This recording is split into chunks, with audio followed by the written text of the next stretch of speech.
সি এইবোৰ মনে মনে সহ্য কৰি গ'ল।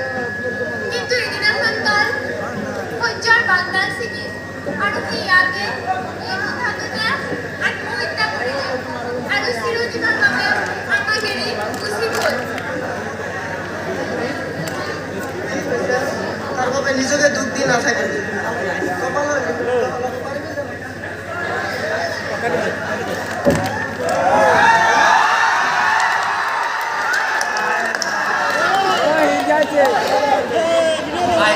তাই জানো একো নাজানে আমাৰ ভৰিজনী ৰাখি থৈছ আৰু সুধিব আহিছো আমি কি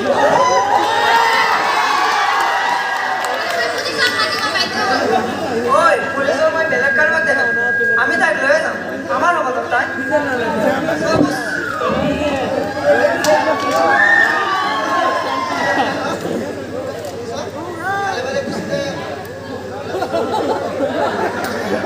ও মা চাচোন চাই ইমান খংতে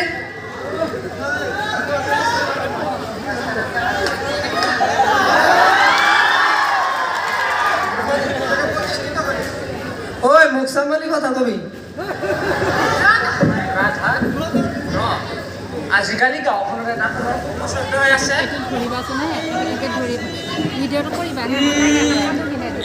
দেৱেন্দ্ৰ শইকীয়া পুত্ৰ এটা পঢ়িব খুজিছ ডাঙৰ মানুহ তোৰ সত্য গাঁওখনত বনজীৱী পাতি বিয়পি পৰা দূৰৰে কথা স্কুলৰ বাৰাণ্ডাটো তোক কোনে থিয় হ'ব নেকি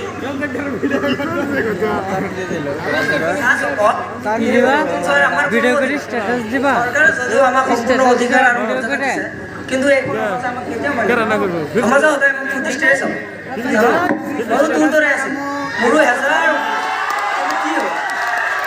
শিক্ষা আমাৰ বাবে পৰিকল্পনা মাথা